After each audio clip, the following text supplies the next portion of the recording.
সকালের ব্রেকফাস্টটা বানিয়েই আমি কিন্তু চলে এসেছি আমার রুমটা ক্লিন করতে। আসলে এত ধানের কাজ হচ্ছে আর এত গুঁড়ো উঠছে যে প্রত্যেক দিন আমাকে একটু না একটু হলেও ক্লিন করতেই হয়। আর আপনাদের তো একটু দেখালাম যে ধানের কাজ কেমন হচ্ছে। আসলে না পুরোপুরিভাবে ভিডিও করতেই চাইনি, ওরা না দেখলেই বকবে যে এই সব কেন নোংরা নোংরা কাজ তোমরা আমাদের দেখাচ্ছ। তো যার জন্যে আমি আপনাদের দেখালাম না। তো তাড়াতাড়ি একটু ক্লিনটা করবো। আজকের আর বেডশিটটা ধোবো না, কারণ অনেক কাজ রয়েছে। তো বেডশিটটা আমি তুলেই শুধু রেখে দিচ্ছি, কালকের ওটা ধোবো। গুড মর্নিং সবাইকে। হ্যালো টু এভরিওয়ান, কেমন আছেন আপনারা সকলেই? আশা করছি ভালো আছেন, সুস্থ আছেন। আমি মধুমিতা, আপনাদের আমার চ্যানেলে বিগ ওয়েলকাম। তো আজকে দিনটা সবার শুভ হোক এই কামনা করেই ভিডিওটা স্টার্ট করছি। জানেন, আজকের আমি না একটা স্পেশাল রেসিপি আপনাদের সঙ্গে শেয়ার করবো, ঘরোয়াভাবে শেখাতে চলেছি। তো দেখতে থাকুন আমার ভিডিও, আশা করবো খুব ভালো লাগবে।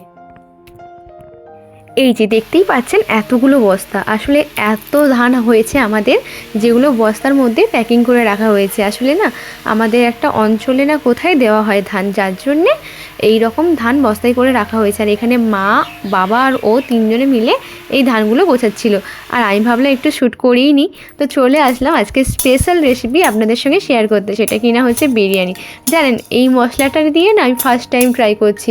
আসলে আমি আমার হাজব্যান্ডকে বললাম বিরিয়ানি মশলা আনতে, কিন্তু ও নিয়ে আসলো এইটা।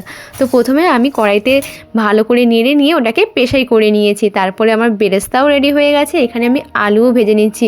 এগুলো আর কি দেখাবো বলুন। আর এখানে আমি মাংসটা ম্যারিনেট করে রেখেছি। জানেন, আমার একটা সহজ পদ্ধতি কি, একই সঙ্গে সব মাংস করার আগে না গ্রেভিটা আমি তুলে রেখে দিই। তারপর যে বড় বড় মাংসর পিসগুলো থাকে সেগুলো না ওই গ্রেভির মধ্যে মাখিয়ে দিই।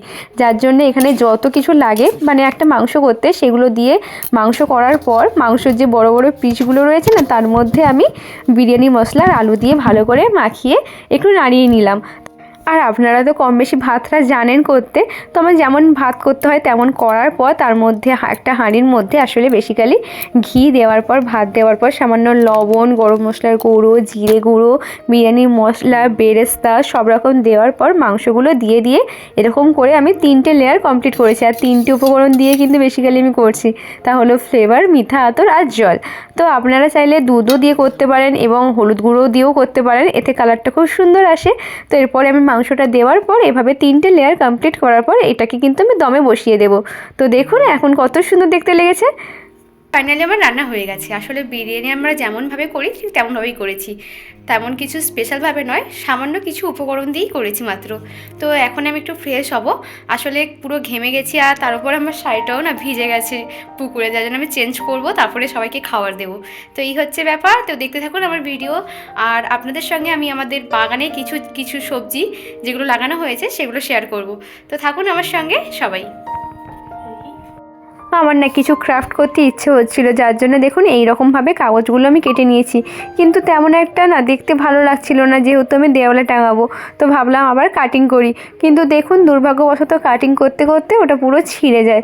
যার জন্য আমি পুরো বাদ দিয়ে দিই এটাকে। পুরো মানে বেস্ট অফ টাইম আমার কাছে বলতে পারেন, কাজকর্ম ছেড়ে আমি এইসব করছি। তো খুব খুব খারাপ লাগছে। তো এখন হয়ে গেছে বিকেল, আর আমরা এসেছি আমাদের বাগানে। বাগান বলতে উচ্ছের বাগানে, যেটা আমি আপনাদের দেখাবো বলেছিলাম। তো এ রয়েছে পাশের বাড়ি একটা মেয়ে, এ হচ্ছে টুম্পা। হাই বলো টুম্পা। হাই। তো আমরা এখন চলে এসেছি উচ্ছের বাগানে। আর এখানে দেখতেই পাচ্ছেন অনেক ধানের কাজ রয়েছে, মানে বাকিও রয়েছে। তো উচ্ছে তোলা হবে, এখন নয়, আমি শুধু আপনাদের দেখাতে চলেছি। তো দেখুন উচ্ছে বাগানটা আমাদের কত সুন্দর। উচ্ছা খাই, উচ্ছে আছে, এই তো উচ্ছা, দেখো দেখো, এই তো অনেক উচ্ছেও হয়ে রয়েছে। এই তো হ্যাঁ, এই হচ্ছে আমাদের উচ্ছের পুরো বাগান। দেখতে খুবই সুন্দর, আর তার সঙ্গে অনেক বড় বড় উচ্ছেও হয়ে রয়েছে। আর এখানে দেখুন এখন সূর্য প্রায় অস্ত যাচ্ছে, আর পাখিরা আপন মনে খেলা করছে। আর এই হয়েছে আমাদের লঙ্কার পুরো বাগান। দেখতেই পাচ্ছেন কত সুন্দর, আর অসংখ্য লঙ্কাও হয়ে রয়েছে।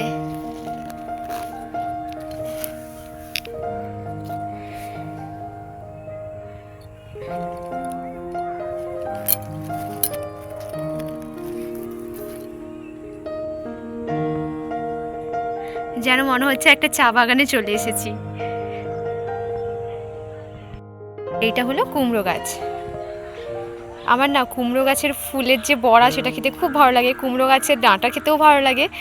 তো এই হচ্ছে পুরো কুমড়ো গাছ, আর তার সঙ্গে রয়েছে আমার কিছু ফুলের গাছ, যেগুলো কিনা গাঁদা ফুলের গাছ। এখানে দেখুন অনেক কড়াই শাক হয়েছে, জানেন আমার না কড়াই শাকের ভাজা খেতে ভীষণ ভালো লাগে। আচ্ছা বলুন তো, আমরা একে তো খেসারি কড়াই বলি, আপনারা একে কি বলেন কমেন্ট করে কিন্তু আমাকে অবশ্যই জানাবেন। আর এই খেসারি কড়াইয়ের না ভাজা খেতে, কড়াইশুঁটির যে সেদ্ধ দিয়ে ভাজা করা হয় সেটাও খেতে খুব ভালো লাগে। আর এখানে দেখুন অনেক কিন্তু কড়াইশুঁটি ধরেও গেছে আর বেশ ভালোও লাগছে।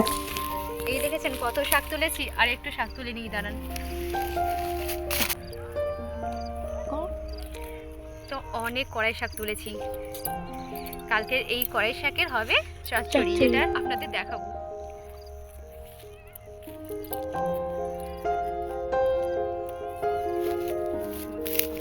তো সন্ধে হয়ে গেছে আর আমার হাতে আপনারা দেখতেই পাচ্ছেন রয়েছে মোয়া। মোয়া না আমার ঠিক একটা তেমন পছন্দ নয়, কিন্তু এই শীতকালে না বসে বসে মোয়া খেতে বেশ মজাই লাগে।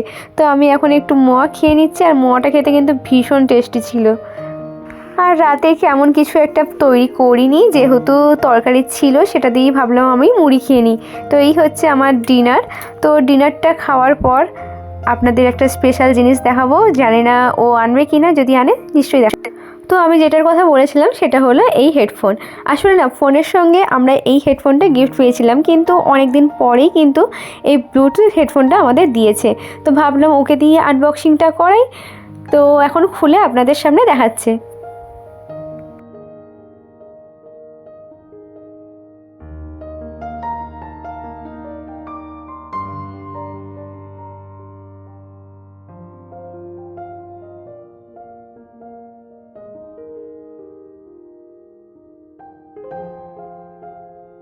বাহ, বেশ সুন্দর এই হেডফোনটা ছিল। তো যাই হোক, ভিডিওটা কিন্তু আমি এখানেই এন্ড করছি, এর বেশি আর বাড়াবো না। যদি ভিডিওটা ভালো লেগে থাকে, কিছুটা হলেও ভালো লেগে থাকে, তাহলে অবশ্যই কিন্তু লাইক করবেন, কমেন্টস করতেও ভুলবেন না, আর বেশি বেশি করে শেয়ার করবেন, আর সাবস্ক্রাইব করতেও ভুলবেন না। দেখা হবে নতুন একটা ব্লগে। সবাই ভালো থাকবেন, সুস্থ থাকবেন, টাটা।